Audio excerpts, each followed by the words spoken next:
There's a vegan activist who goes by the name Cosmic Skeptic, who recently admitted that the vegan diet is unsustainable and that he's gone back to eating a more human diet. Curiosity got the better of me, and I decided to watch an older video of him and Earthling Ed, just 'cause I could. I couldn't get far before I started to notice that there are some major problems with Ed's way of looking at things.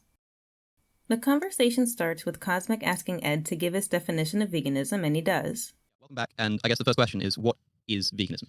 Veganism, I guess the formal definition is to live in a way that excludes, as far as is possible and practicable, the exploitation and use of animals, non-human animals.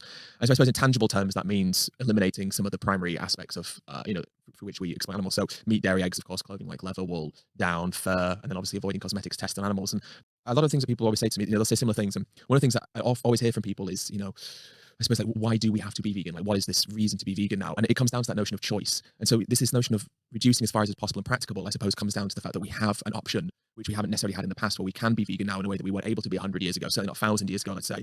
So that's where it becomes, I guess, a prevalent moral issue of our time, because it is not possible and it's not practicable in a way that hasn't been before. Cosmic highlights what is going to be the point of contention in the conversation, the practicability of veganism. He highlights an example in which he uses a realistic hypothetical situation that will allow us to gauge the practicability in the real world. But of course, there are situations in the world today where people might describe themselves as being in a position of it being quite impractical for them to go vegan, but they're not talking about needing to rely on hunting and gathering. So imagine, for example, look, if I was giving a speaking tour, and maybe I'm even giving a speaking tour about veganism. Yeah. And so I spend a lot of my days on the train, traveling, and a lot of the time, the only place I'm able to get some food is at the train station or from a corner shop. And Sure. because I'm traveling for so long, it transpires that if I were to eat entirely vegan food the whole time I was on that tour, I wouldn't be able to sustain my nutritional requirements. Maybe even if I was taking a multivit, even if I brought some Huel along with me, A situation like that, it doesn't seem like the kind of crazy, extreme type of situation that we'd usually say somebody's justified in eating a pig or a cow, but it does seem like it's perhaps worthy of a label of impractical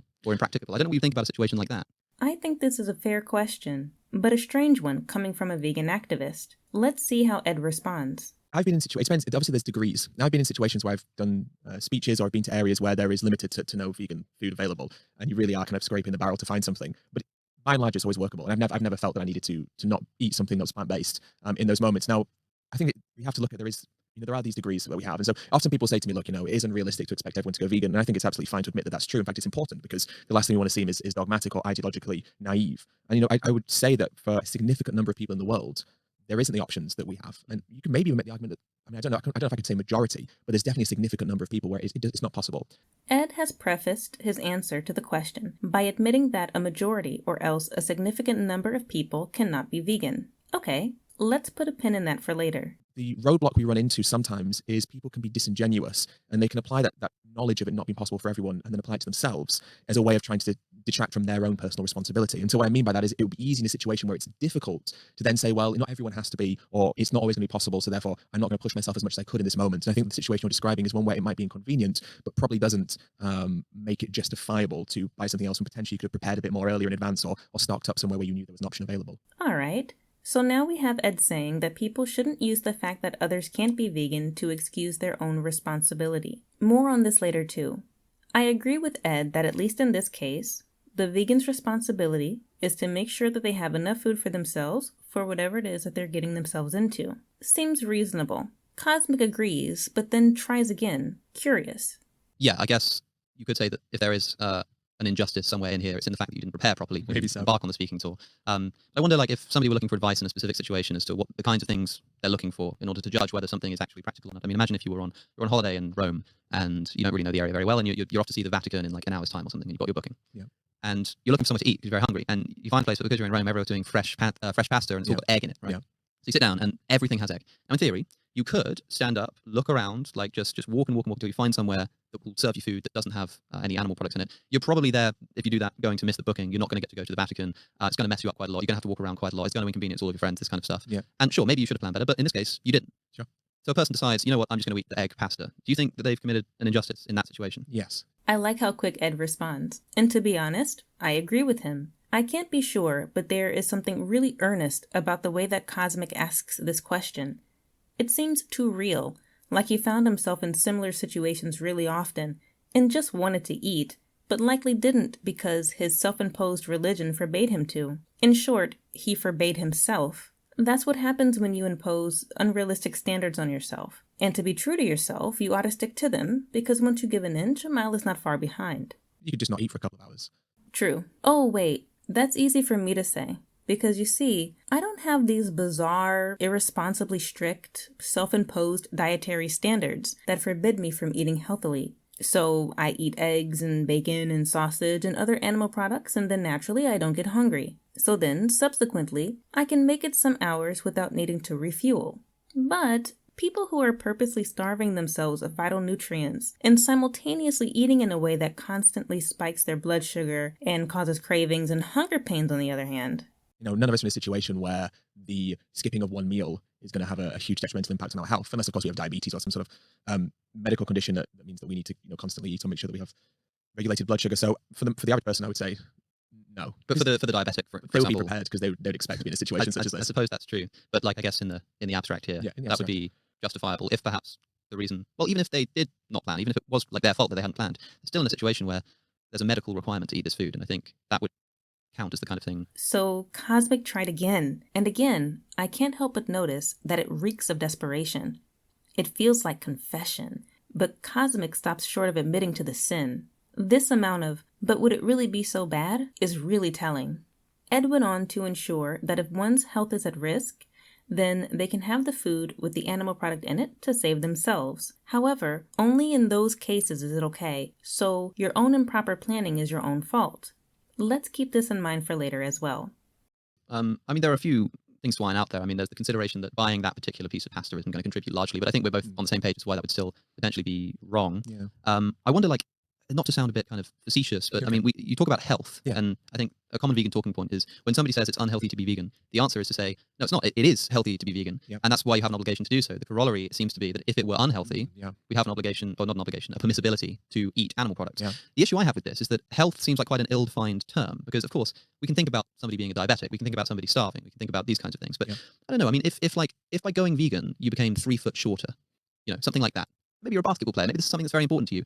Is that the kind of like health requirement that could be taken into consideration? It's a great question, isn't it? I think about this often, and I try and work out if, let's say, the reality was reversed, and let's say that being vegan increased your risk of getting colon cancer, or being vegan increased your risk of having a stroke, or having diabetes. How much of an increase would it need to be to make it justifiable to not be vegan? This was one of the first parts of the conversation that raised a major red flag for me. Earlier, Ed mentioned that you can eat animal products if you're having a health emergency, but now he's saying that we should be willing to take risks to our health and make the vegan choice regardless. He questions what that percentage should be. Okay, well, for me, it's none. For you, it's any percent. Congratulations, but I'm pretty sure not a single person is under any obligation to wreck their health in the name of veganism. 10% increase? 20%? I have no idea. Let's say that being vegan cut 5 years off your average lifespan. Would that make it something that you wouldn't need to do now? I mean, it's easy to sit in the position we're in because that's not a risk. It's easy for me to kind of theorize that, no, that would still not make it morally justified to factory farm these animals and cause all this suffering. Ed says that it's not a risk, so he thinks that the vegan diet does not come at a risk to one's health. Well, let's play the role of a layperson who's slightly dubious of that claim, and check old mate Google for clarification. All right. So I already see some slippery language that makes my dubious claim detector beep, albeit lowly. The first link with a snippet that doesn't just mention what a vegan diet is this one. I want to know if the vegan diet is good for me, so let me check what Harvard Health or whatever says. They sound trustworthy enough, right? And it's from 2014, so it seems to predate Cosmic's video. But what's this? Here's that word can again. My bullplop meter is beeping a little more now. Ed sounded so definitive. What's this say? Vegetarian and vegan diets can be healthy, but they can lack certain nutrients. You may have to use a little creativity to ensure you get enough protein, calcium, iron, and vitamin B12. Wait a minute, aren't these things really important to the health of a human? What else does it say? Because vitamin B12 is only found in animal sources, if you're a vegan, you might consider taking a supplement. Omega-3 fatty acids are found in both fish and flax seeds, but your body doesn't absorb the plant-based form as readily as the omega-3s from seafood. Plant-based supplements are available if your diet needs more of these heart-healthy fats.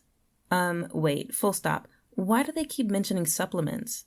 Are supplements food? What's the purpose of a supplement? From the National Institute of Health. Oh, they seem trustworthy. People take these supplements to make sure they get enough essential nutrients and to maintain or improve their health. Okay, so this is what I just learned from a minute or so of quick Googling. A vegetarian and vegan diet is so deficient in nutrition that it might require supplementation in order for the human to get enough vital nutrients to maintain their health. The vital nutrients are naturally found in animal products. Conclusion: eat animal products, get the vital nutrients they contain, maintain your health without supplements. On the other hand, go vegan, risk becoming malnourished to the point that you need to rely on supplements in order to maintain your health. No, I won't be doing that. Just for shits and gigs, let's see what could happen if I don't get enough B12.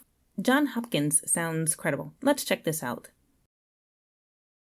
Yeah, not risking any of that. Here's another look at deficiency by Harvard. Even more still. Ed, you asked how much a person should consider risking. My instinct was to say none. As a human who's invested in enjoying my time here on Earth, and thriving, you, on the other hand, would risk your mental health. And you pose the question so effortlessly to another vegan and to everyone watching. I wouldn't ask, nor would I expect another human being to do that. I would neither consider a person who would to be of sound mind, nor to have a human's best interest in mind. But in that situation where the reality was reversed, who knows what we would say? I actually don't know. But I think it's interesting because there has to be some health repercussions that would be acceptable. Some health repercussions that would make it still immoral to consume animal products. But the opposite is true as well. There must be a limit to what is permissible from a health perspective before it becomes justified to do what we do. And I'm not sure where that line is. Yeah. What do you think? So the idea is that we're balancing our health and our ability to properly nourish ourselves with morals. Morals, like an animal suffered and died so that I could get heme iron and DHA and bioavailable protein and B12. Well, I don't know what to say. Humans have dietary requirements that must be met in order for them to thrive. A diet rich in animal products ensures that they can meet those requirements. A diet devoid of them puts them at risk of deficiency, in other words, of health failure, of the exact opposite of thriving. So I'm really weighing my ability to exist here at all against the moral question of having an animal killed in order for me to exist and thrive. Well, let me put it this way. Moral questions are questions we ask when we have the luxury to spare the time and energy to openly ponder them. They are not things we need bother giving a shit about when our direct health is threatened, when our safety is threatened. Ed mentioned before that the diabetic can break the rules of veganism if they're having a medical emergency. Okay, well, I'm not a diabetic and I would not like to become one.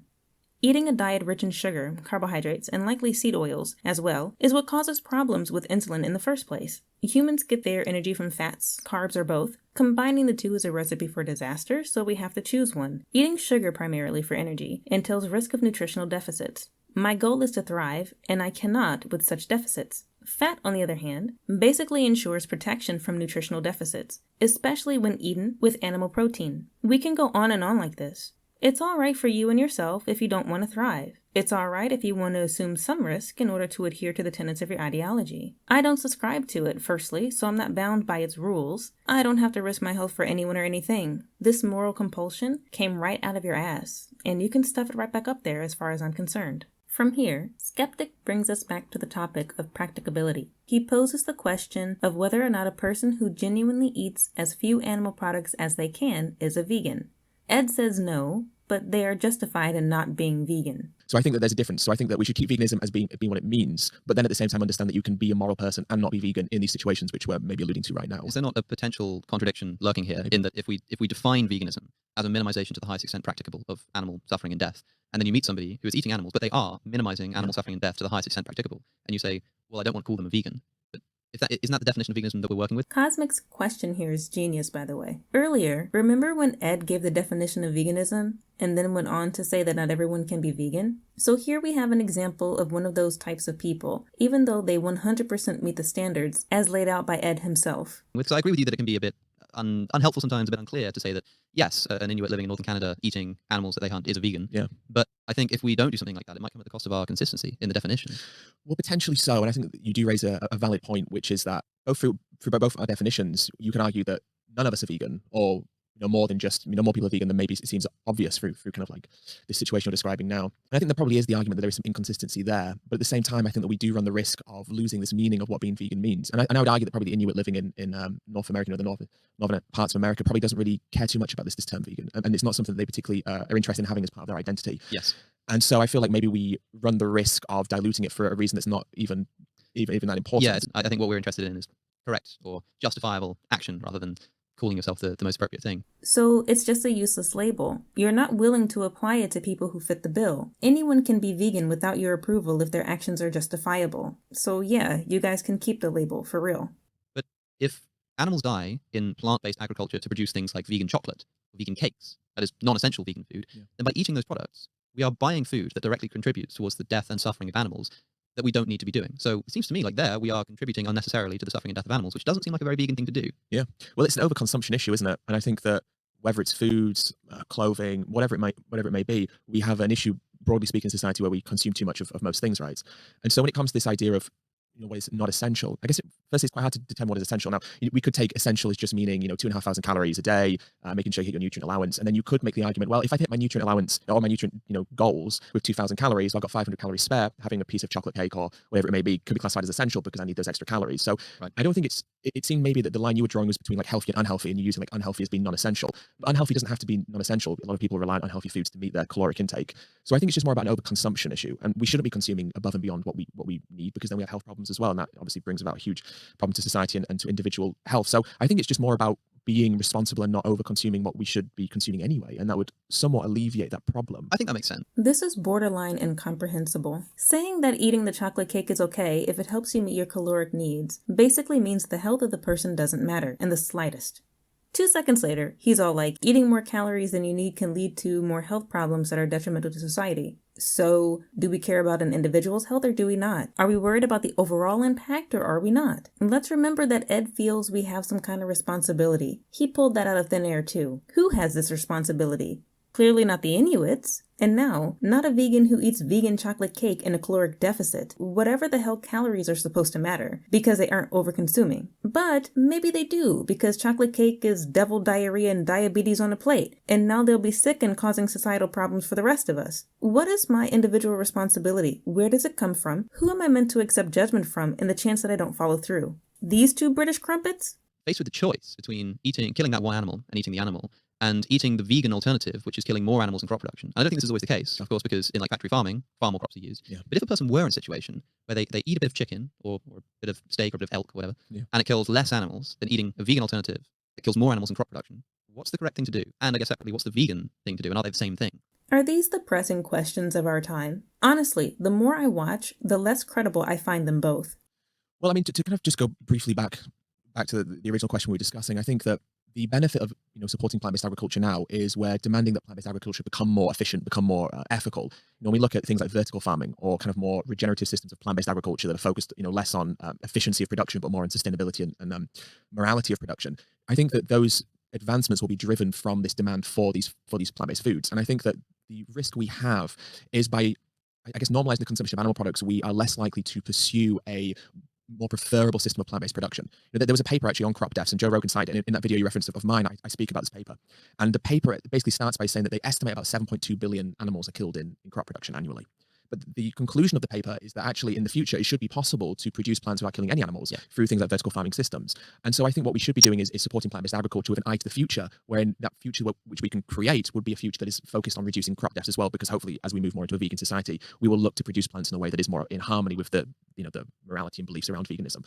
What does that even mean? That you guys really aren't vegan until such time as we achieve the vertical farming practices? Like the Inuits can't really be vegan until the label reaches them and they choose to take it on? Am I justified in continuing to eat meat to stave off deficiency until you guys get your wish, or? But I don't want to dodge your question. To come back to the question that you're alluding to, let's say with backyard eggs, for example, there is probably a situation where you can justify consuming backyard eggs and not have too much of a moral problem with that. But with this specific thing we're talking about, those hens will be fed something, and they'll be fed chicken feed, which is, of course, something that's grown and harvested, and the same problems exist. Yes. But with the hunting one, I think what's interesting there is, I suppose there's a couple of ways of looking at it. The first is when we talk about food systems, I suppose the word system, heavily implies a form of production that can feed the masses. Hunting obviously can't. So if we separate hunting into kind of individual, I guess, damage, but then societal harm as well, from a societal perspective, the notion of hunting being a food system obviously doesn't work. Who cares? What is a hunter's responsibility? To feed the world or to feed themselves and their families? They can do what is practicable and feasible for themselves and their own lives. They do not need your permission or your approval, nor do they need to take on the task of trying to extrapolate what works for them on a small scale to a wider scale. He just goes on whinging about this, like a promise was broken between him and some hunter, and he's letting off some steam about it or something. He talks about how hunters claim to be doing good for local ecosystems through their hunting, but how, on the other hand, the natural way deers live and mate is being threatened. He implies that this is bad. When when you consider the element of people liking to claim that this stuff is natural, it's like, well, in many ways, it's not just unnatural; it's exactly unnatural. It's the exact opposite of what a process of natural selection would be doing. Not, of course, that nature would be a good thing to appeal to when trying to judge No. our ethical conduct. Anyway, not. Okay, so correct me if I'm wrong, but Ed appealed to nature to try to show how the hunters lack justification, and then scoffs along with Cosmic at the very idea that because nature could be used as a measure of justification. Also, most of what I hear when people appeal to nature is them trying to explain why it's best that we eat our natural food if we want to thrive. And duh, you set a goal, you find an objective way of meeting that goal. Eating as nature intended versus eating as your ideology dictates. One of these will naturally result in thriving, and the other could only ever do that by coincidence. Cosmic panders, and then tries the question again. And you're right that maybe we should be eating in such a way as to vote for the future that we want, right? But in the situation that that person is in right there in that particular decision, is it the case that a person can kind of kill more animals and say it's the more vegan thing to do? Because for me, that just seems a little strange. It seems counterintuitive, right? I'm hesitant to make a declaration one way or the other. I'm hesitant to make the declaration in saying that is not true, because I think it can be dangerous to have definitive opinions on something when it's hard to be able to categorically say why that would be the case, if you know what I mean. Yeah. Now, I guess theoretically, if it was that, let's say, harming this one chicken meant that 10 fewer chickens were killed overall, I guess a kind of utilitarian perspective would say that was the preferable thing to do.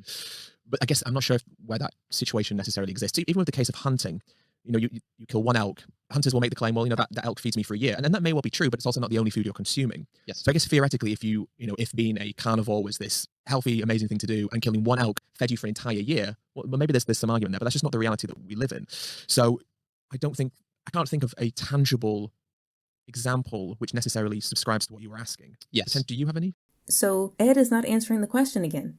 This time gaslighting people whose lives he can't know a single thing about, discounting their lived experiences based on his own personal incredulity. People revere this guy. They practically worship the ground he walks on. And I'm just here blown away by the lack of substance and constant waffling, waiting to gain anything of value from this conversation. I don't have any that I would confidently say, Yeah. I know that this results in less suffering. I think the reason why it's useful to talk about it is because a lot of the time people make an argument that there's some particular form of vegan action that actually kills more animals, eating plants kills more animals, this kind of thing. And there are two discussions to have about that. The first is to say, like, yes, it does, or no, it doesn't. The second is to say, well, if it does or if it doesn't, does that matter in terms of what our practice should be? It seems to me that, like, I would agree with you that in the vast majority of cases, at least, Yeah. it is actually the case that being a vegan is going to harm less animals. That's kind of our thing. Yeah. But I would quite trivially, in my view, accept the conditional that if a particular action results in less animal suffering and death, that is just going to be the right course to take.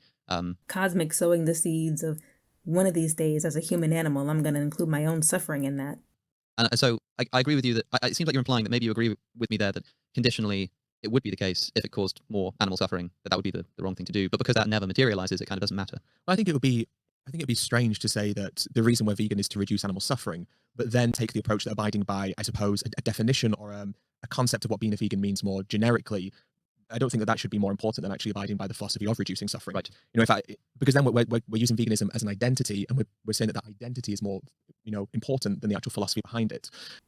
Isn't that why you were saying that people like the Inuits can't use the label, or that we can't apply the label to them? If it's not just identity and it's the actions, and those actions are based on the philosophy, then why aren't they incidental vegans? So I think theoretically, yes, that there is an argument that could be made there, which it feels weird to say, but we do live in an imperfect world. And so even with most moral discussions, there are nuances and situations that don't neatly fit into where we'd like them to fit. So I guess theoretically what you're saying is probably true, but of course in real terms, we would agree that the vast majority of cases, at least the ones that we partake in every single day, the choices that we have, it's relatively clear cut what does cause or reduce suffering the most. I don't think it's clear at all, actually.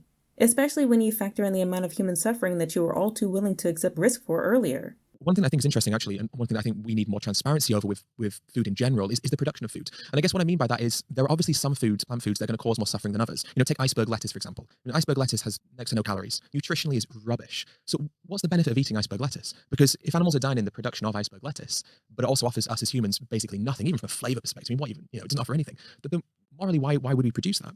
So really, I suppose what would be interesting is looking at the caloric and nutritional density of foods and then making decisions around that, opting to consume things like brown rice, for example, or, kale, because they're very nutritionally dense foods over foods that are less nutritionally dense, because that way we can get more, but also reduce suffering overall. And here we are, the part that made me want to make this video in the first place. Ed said that we should focus on foods that are nutritionally dense because things like lettuce don't provide anything for the deaths it causes, but things like brown rice and kale are better choices to help reduce suffering.